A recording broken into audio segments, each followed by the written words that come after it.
Okay, tayo ay gagawa na naman ng reaction video. Sandali. Ito yung paggagawa natin ang reaction. Sandali, tingnan muna natin ang oras. 26. Meron pa tayong oras. Yes. Sabi niya, ang tita, Tita kong 72 taong gulang. Walang asawa at anak.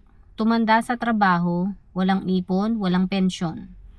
Nagpunta ako sa opisina ng senyor, nakiusap na baka pwedeng isama na siya sa mga senyor na nagpe-pension kasi 72 na. Pero hindi daw pwede kasi hindi pa na validate. Wala ring record sa PSA kaya nilalakad ko rin ang kanyang mga papel. Umaasang makakuha ng 10K pag edad niyang 80. Kaya sabi ko magpalakas para may 10K.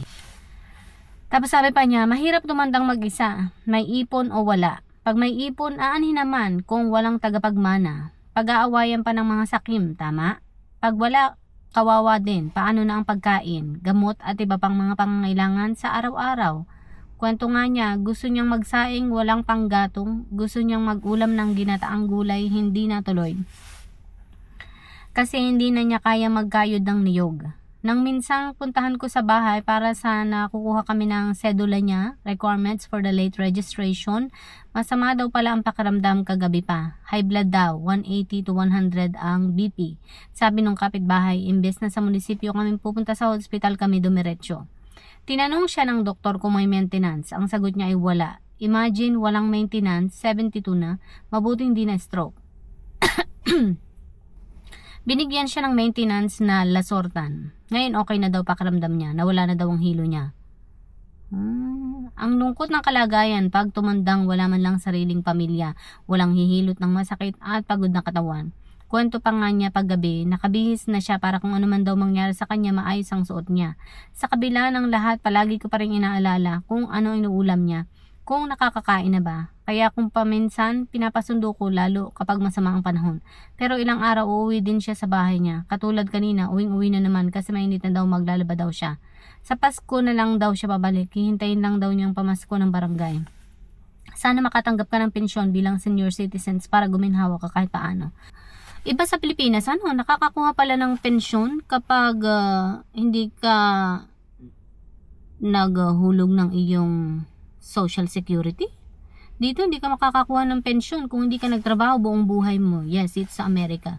Hindi ka makakuha ng pensyon. Siguro pwede ka maaari ka makakuha ng financial, so hindi siya tawag na pensyon. Magkaiba 'yun. Ang pension is galing yun sa perang pinagtrabahuhan mo buong buhay mo. Yun. Or halimbawa, pension na galing naman sa asawa mo dahil nga naipasa sa iyo, yun ay dahil pa rin sa pinagtrabahuhan yun ng asawa mo buong buhay niya. Yes, ganun yun. Anyways, pananaw pa niya dito is kawawa daw pag tumanda nang walang ipon. Yes, kawawa talaga, mahirap talaga. At sabi naman is mahirap din naman daw kung may ipon ka nga tapos wala ka rin naman tagapagmana. That is a wrong way naman yun ng pag-iisip. Kasi hindi lang dahil sa kaya ka yung kawawa dahil wala kang pagmamanahan ng pera mo. Hindi lang para din yun doon, okay? Para yun doon sa magagamit mo nga sa pamumuhay mo pag tumanda ka na. Pag hindi ka na makapagtrabaho, yung mga pangangailangan mo kagaya ng maintenance nga, 'di ba? Ma-afford mo pa ring bilhin dahil nga meron kang pera, okay? May pagkukunan kang pera dahil naihanda mo 'yun ng panahon ng kabataan mo. 'Yun ang kagandahan noon. 'Yun ang maganda na may pera ka talagang naipon simula ng pagtatrabaho mo. Kaya sabi ko nga sa mga kabataan, talagang ihanda ang buhay, okay? Talagang magtrabaho, mag-ipon at para doon yun, okay? Maghanda lagi ng mga unexpected na parating na mangyayari sa buhay nyo, yung mga kagasusan, lalo na ang pagkakasakit. Yes, paghahandaan talaga yan, okay? Pinaghahandaan talaga yan. Hindi yung saka pa lang kayo maghahanda pag matanda na kayo or pag wala ng panahon para makapaghanda. Kaya nga sabi ko nga habang panahon ng bata pa kayo is ginagawa nyo na yan, okay? Sa panahon ng iyong kabataan at kalakasan. Tapos, huwag nyong isipin na, wala kang pag-iiwanan, wala kang pagmamanahan.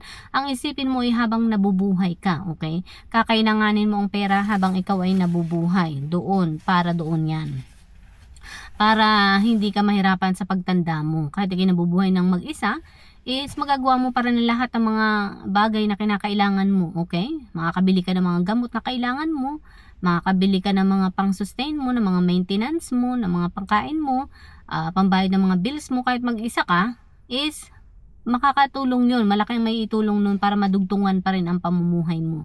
Okay? Yun po ang dahilan. Hindi lang para dahil sa walang magmamana ng iyong wag mong alalahanin yun, okay?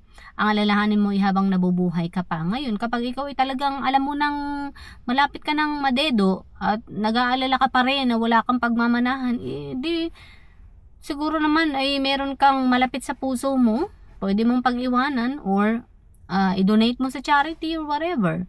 Or ako, buti na lang may isa akong anak. Pero kung wala, halimbawa, ay di, syempre, kailangan ko rin yun yung pera ko, diba, habang nabubuhay nga ako. So, para din yun dun. Okay, so, yun lang.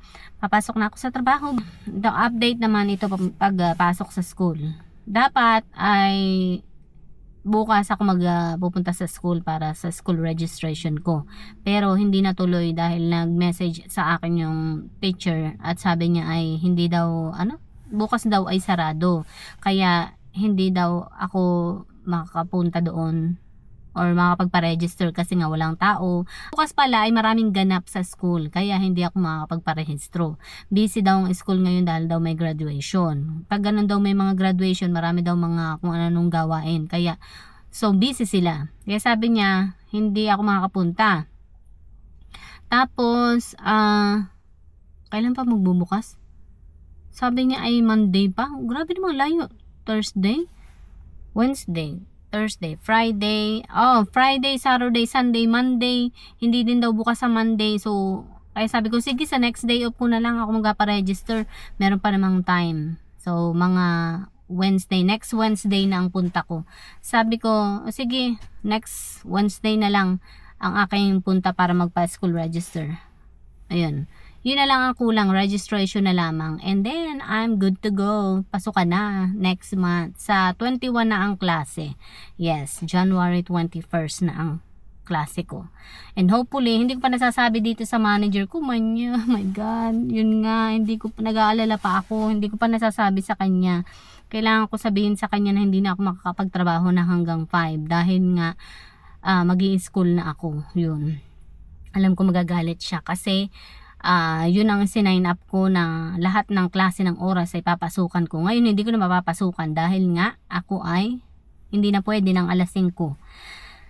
Sana maintindihan niya dahil kung hindi niya maintindihan mapipilitan ako mag-quit at lumipat ng komisari, doon ako magtatrabaho. But then ang worries ko naman kung mag-apply ako sa komisari baka ganun din yung oras, baka hanggang closing pa nga.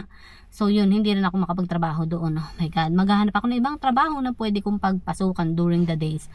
Marami namang trabaho, may nakita na ako ibang trabaho, pwede akong magtrabaho sa ospital, 4 hours lang ang trabaho. Yun yung nakita ko. Yun yung isa kong other options kung hindi ako payagan dito sa trabaho ko. Is mag-a-apply ako dun sa ospital as a supply technician. Yun, kapag hindi ako pinayagan dito, yun, mapipilitan ako mag-quit dito at doon magtrabaho sa ospital ng 4 hours lang during the days. Okay, para makapag-aral ako sa gabi. Okay, so papasok na ako, bye, hanggang sa muli.